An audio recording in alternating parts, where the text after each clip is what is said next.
Diablo is arguably the most popular action role-playing dungeon crawler of all time, but if there's something it's known for beyond its awesome gameplay, unforgettable soundtrack, and practically infinite replayability, it's the many nightmarish demons that feature as the main antagonists in the franchise. At the top of the hierarchy are the prime evils, namely Baal, the Lord of Destruction, Mephisto, the Lord of Hatred, and of course Diablo, the youngest of the primes and Lord of Terror. Then there are the lesser evils Andariel, Asmodan, Belial, and Duriel, but it's not any of these demons I'm going to be focusing on today. With Diablo 4 on the horizon, it's time to take a closer look at the game's primary antagonist, Lilith, the queen of the succubi, and explain why she is the ultimate demon and the worst form of evil in the Diablo universe. Now, philosophically speaking, evil is actually a very complex topic to explore. While there are those who outright deny its existence and thus perpetuate it unconsciously, there are in fact many different forms of evil. Now, if anyone in history made a concerted attempt at dissecting the world of sin and vice, it was Italian poet, philosopher, and thinker Dante Alighieri, who is best known for his work The Divine Comedy, and in particular its first part, Inferno, which also happens to be the literary work the world of Diablo is loosely based on.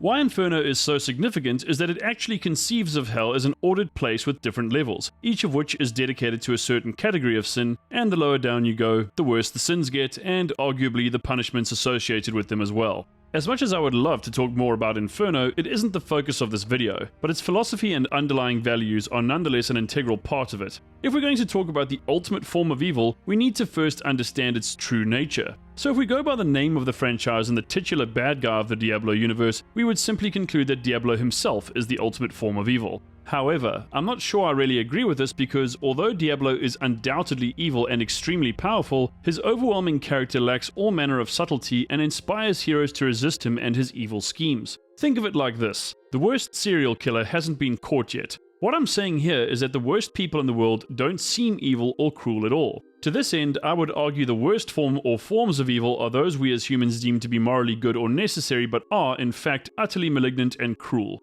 In my opinion, this is where Lilith is far more cunning, patient, and ultimately more evil than even the prime evils themselves. Interestingly, she isn't actually a demon, at least not in the purest sense. She is actually the daughter of Mephisto, the Lord of Hatred, and Auriel, the Archangel of Hope. She is thus a hybrid of hatred and hope, which you would imagine to be incompatible aspects. But now consider this statement, which I'm sure you've heard before. The road to hell is paved with good intentions. In other words, hope on its own, which is simply wanting or expecting good things to happen regardless of one's personal involvement, is utterly useless. Moreover, hope, which is akin to faith, and in many cases blind faith, is ruinous. Hope on its own gives way to a kind of apathy, and it's pervasive in the world today. Why do bad things happen? Because we let them happen. Of course we hope they won't, we even pray they won't, but they happen all the same. Also, if you're thinking angels in Diablo are good, then you're sorely mistaken. In the world of Diablo, gods are bad, demons are bad, angels are bad, and people are bad. It's all bad. Lilith is essentially the product of the opposite of love, a powerful emotion that, once broken or corrupted, festers into the deepest and most enduring of hatreds. Love is the seed of hate, and hope the seed of apathy, despair, and resignation. Lilith embodies the perfect marriage between these values and the corruption of them, and she is fully aware that these things are central to the existences of human beings. Actually, Lilith herself is the mother of the Nephilim, and since her lover, the Archangel Inarius, cast her into the void and manipulated the World Stone to slowly dampen the power of their children, humanity as we understand it came into being. Therefore, Lilith is the mother of humanity, and in this sense, their true god, along with Inarius, of course. Unlike most mothers though, Lilith does not love her children, or at least not the creatures they have devolved into. She originally wanted to use the Nephilim to create her own personal army and overthrow both heaven and hell and bring the eternal conflict to an end. As it so happens, she nearly succeeded in her plan after she placed a spell on the World Stone and awakened Uldissian's latent Nephilim powers. Uldissian then raised the Edorim, an army comprised of other humans who had all had their powers awakened, and laid waste to the temples of the Cathedral of Light and the Triune. Lilith did not succeed in her attempt though, and was once again cast into the void by Inarius. But still, how is Lilith the ultimate demon? She isn't necessarily the most powerful or even the most chaotic, but she is certainly one of the most manipulative, intelligent, and ambitious. And unlike other demons, Lilith has a direct connection to humanity and is thus able to influence and direct them in a way others could only dream of. Her fundamental understanding of the human condition and her ability to exploit its many weaknesses allows her to gain the trust and following of humans and turn them into corrupted, evil creatures who may even see their own deficiency as a kind of virtue.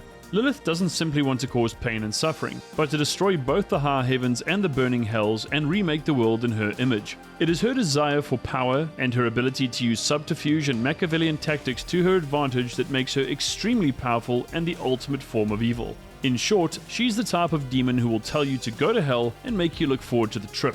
There's little doubt that Lilith will be an intriguing antagonist in Diablo 4, and as you find out more about her schemes, you may even find yourself understanding her motives and even agreeing with her on one or more levels. Sounds insane, right? Well, that's just how powerful Lilith is, so don't say I didn't warn you. The Diablo 4 closed beta just ended, but the open beta will take place from March 24th to March 27th.